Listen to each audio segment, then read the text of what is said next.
Hello Double O crew. Today we got a very interesting video. So obviously I'm wearing a camo right now. I have a blue shirt, a tan shirt, a black shirt, and underneath of this one I'm wearing an all white shirt. Pretty much the idea of today is, as you can see from the title, is camouflaging yourself while fishing. I mean, a lot of people who hunt wear camo, but you don't think that fishing has an application for camouflage that is equally important. So pretty much springtime is coming up right now. It's pre-spawn, so this really is going to apply for a lot of people pretty soon for bass fishing, because you know, bass get on their beds in relatively shallow water, and a lot of shore guys or even people from boats have to creep up on that bed if you're going to bed fish. So, but it's not just going to apply for bass. This is going to apply for any species, trout, and anything that you have to approach with stealth and get relatively close to actually fish for. Or even sometimes when you're just walking up trying to fish and you have no idea the fish is even there, you know, this is going to come into play, because it's going to determine whether you spook that fish or whether you don't.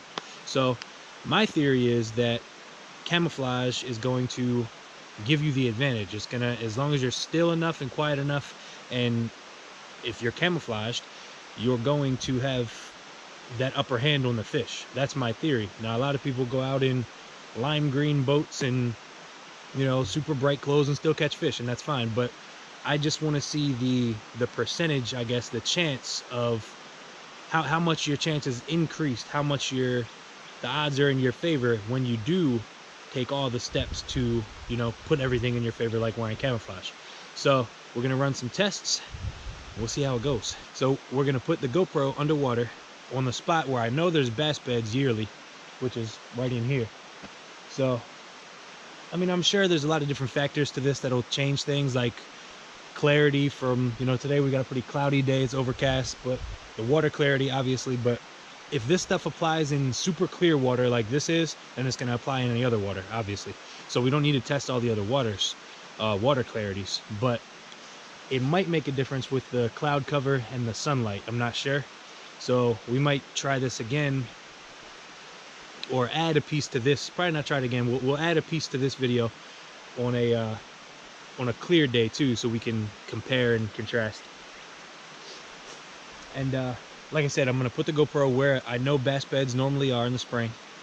So you guys are gonna be sitting looking at me as if you're a bass on the bed. And I'm gonna change the color shirts out.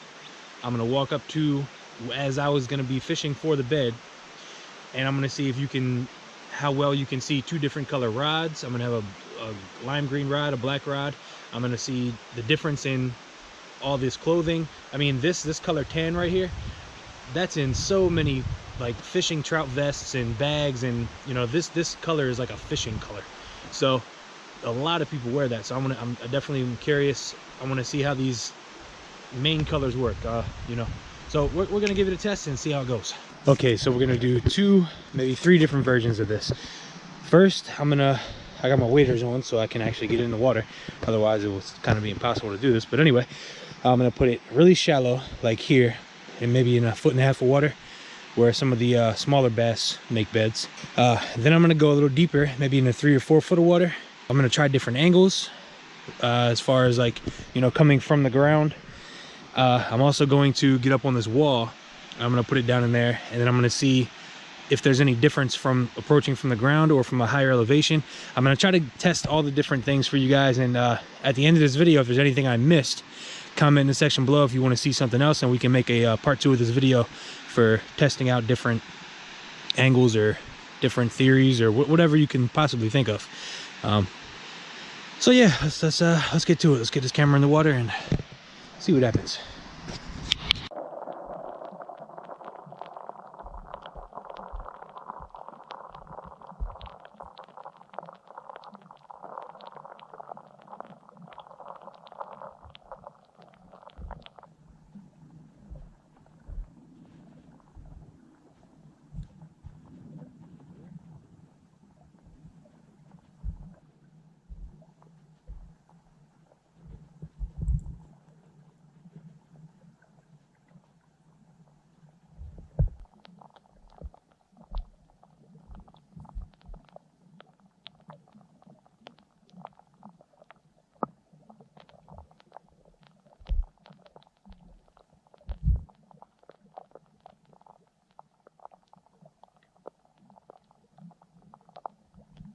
Okay, I don't know how good the audio quality is after being under there, but I'm going to talk loud just in case.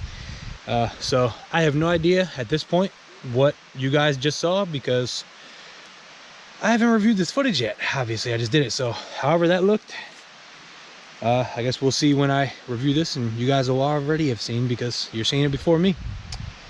Well, not really, but you get what I'm saying. Anyway, this time I'm going to try to put it in the deeper water, and I'm going to look up from the wall.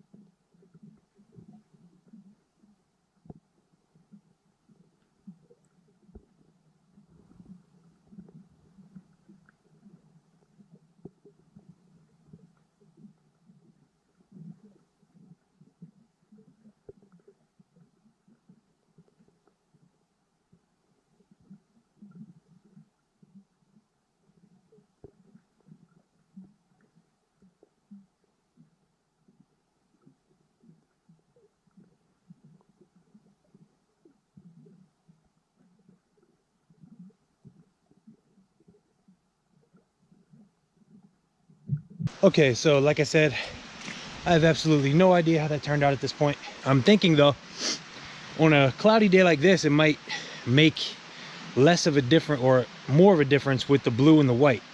On a crystal clear day that's bluebird skies, I'm thinking if you wear a blue shirt that matches the color of the sky, you know, the same shade of blue as the sky, you might just blend in. Also, with the white shirt, if you're wearing all white shirt, or you know, any type of white apparel, I'm thinking that on a like real cloudy day where the clouds are big and puffy white, that it might not make much of a difference, because they're seeing that in the background looking up anyway.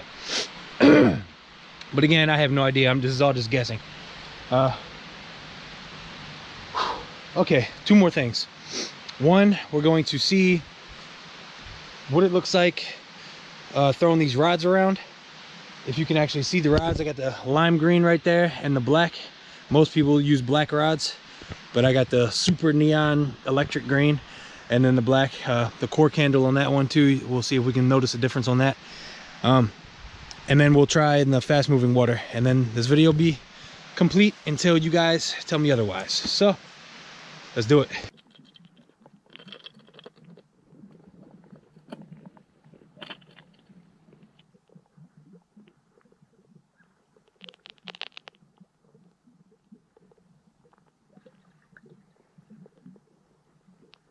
That was pretty much it. I think I'm gonna skip out on the fast moving water part, just because it's too shallow. I'll tell you what, we'll put that in the second video. If you guys want that, let me know in the comment section below, and we'll do that second video. For now, we'll just keep this as like a bass type thing, or, you know, still water type thing. I won't say bass, because you can apply this to any species.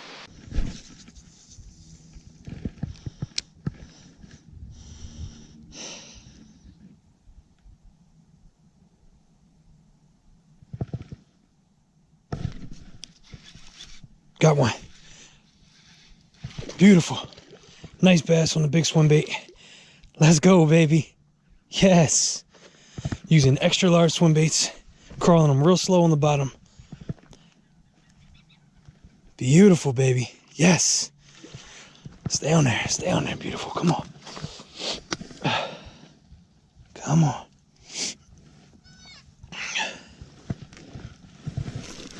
Ah. Yes. Yes.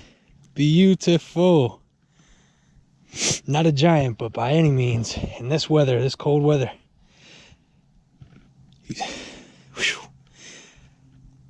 Ah, big weedless swim bait. Just crawling it on the bottom. Whew. We just got done that bed testing video. Whew. Beautiful. Not a giant, like I said, but so worth it. Ah, and this newfound spot that I have here looks beautiful. I knew it was going to be good. Whew. Man, it's a pretty fish.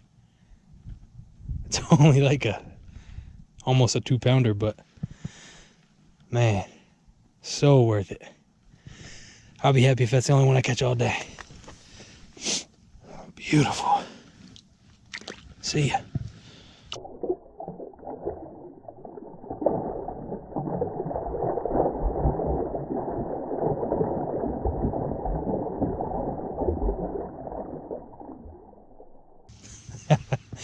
Yes.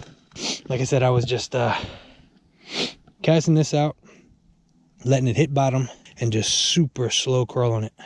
Just barely moving it. Whew. Man, that feels good. It took me forever to find this spot.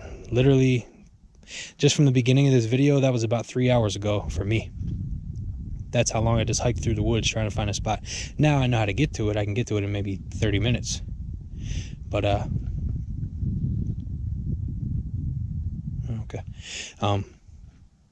Yeah, it just took forever to find it. I was Google Earthing it, and it was not easy. But now I know where it's at, so. Well, guys, I didn't end up catching any more, but that one was definitely still worth it. Whew, man, this was fun. I hope you guys enjoyed, hope you learned something, and we will see you next time on Obsession Outdoors.